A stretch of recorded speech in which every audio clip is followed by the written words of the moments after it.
This is Autoline Daily, the show dedicated to enthusiasts of the global automotive industry. President-elect Trump is moving fast to fill his cabinet, and he chose Sean Duffy to head up the Department of Transportation, which is now run by Pete Buttigieg. Duffy is a former congressman from Wisconsin and is also a host of Fox Business News. Automotive News reported that Trump was considering executives who had worked at Uber and Lyft to run the department, but decided to go with Duffy instead.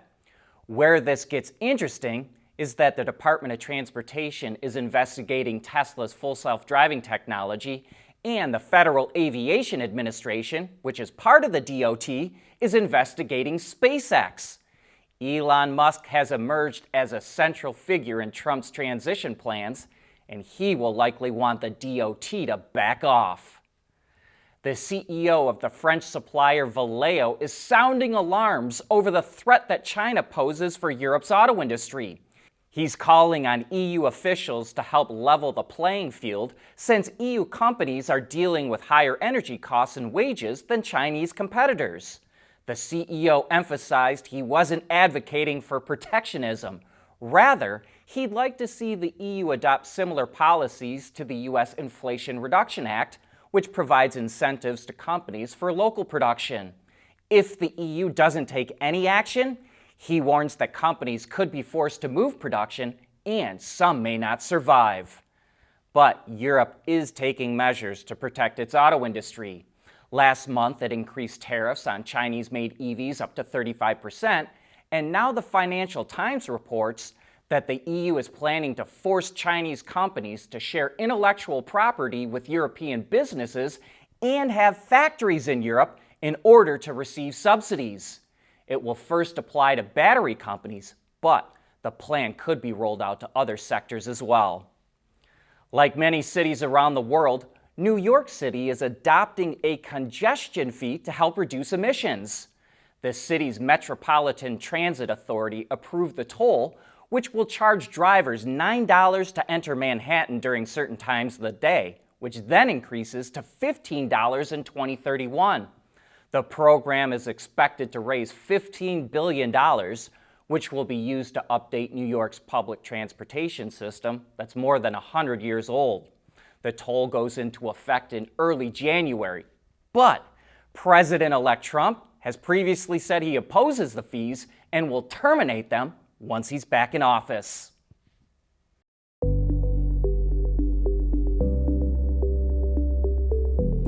Developing today's vehicles. Issues can happen in an instant. When's the best time to solve a problem? The minute you know you have one.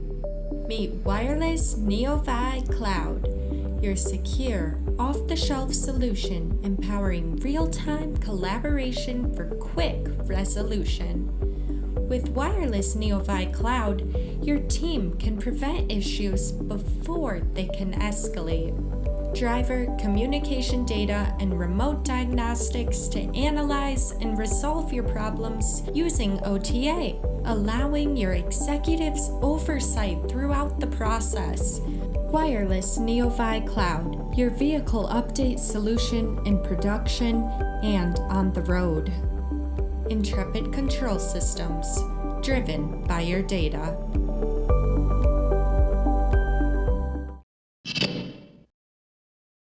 A battery company that's controlled by Chinese automaker Chery says it's building the world's first production line that can make fully solid-state batteries at the gigawatt-hour level.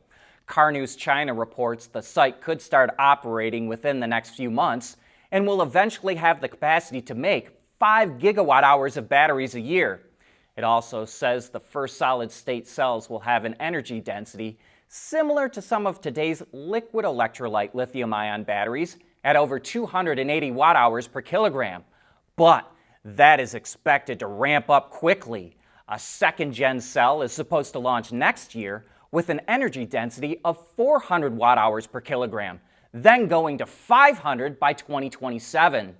Solid-state batteries are also less likely to experience thermal runaway, can handle faster charging speeds, more charging cycles, and aren't as susceptible to extreme weather. Liquid versus gaseous hydrogen is more energy dense and it doesn't have to be stored in high pressure tanks. But it does have to be stored at cryogenic temperatures, otherwise liquid hydrogen starts boiling off into its gas form. Toyota is interested in trying to come up with a way to capture that boiled off gas and reuse it because it currently races ICE cars that run on liquid hydrogen fuel, but also has plans to offer the setup in other places of its lineup. So, Toyota is presenting a concept that first sends the boil-off gas into a tank, which uses the pressure of the incoming gas to increase the pressure in the tank by 2 to 4 times. It says that can convert the boil-off gas back into a usable fuel, which will then be supplied back to the engine.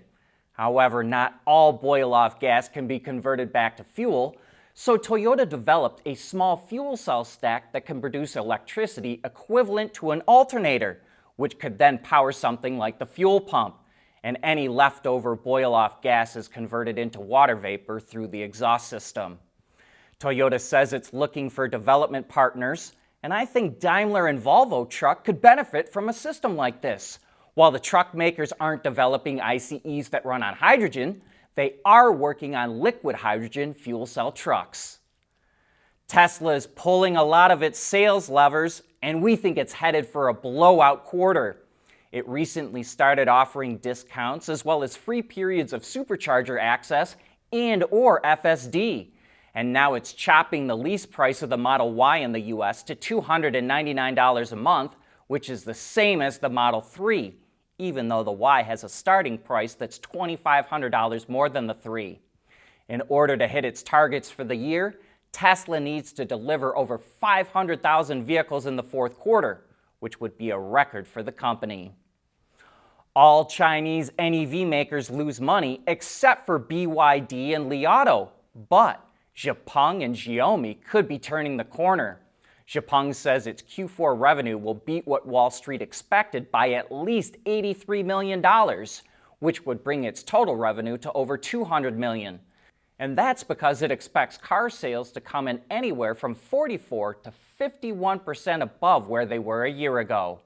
Meanwhile, Xiaomi said it lost $207 million in the third quarter, but its gross margin hit 17% and its revenue grew 30% thanks to strong sales of its SU7 EV.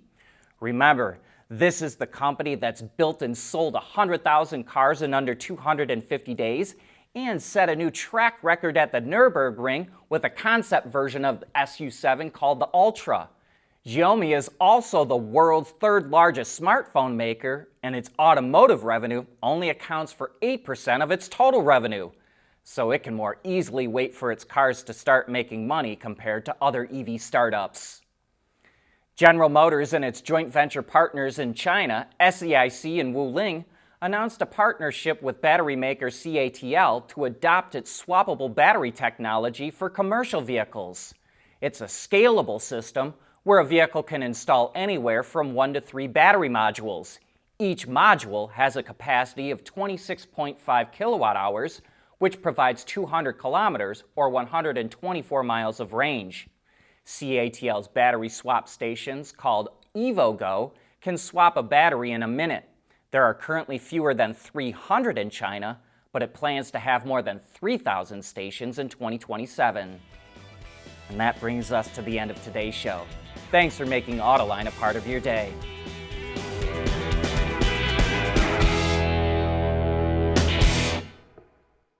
Autoline Daily is brought to you by Bridgestone, solutions for your journey.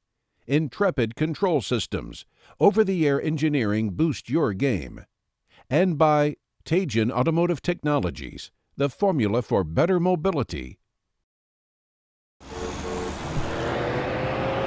Making a life full of memories, one road trip at a time. That's what really matters. Bridgestone Weather Peak Tires, with a 70,000-mile limited warranty. There's nothing wrong with heavy metal. Hey, lighten up. But with world-class composite material, Teijin Automotive Technologies makes vehicles lighter, safer, and more eco-friendly.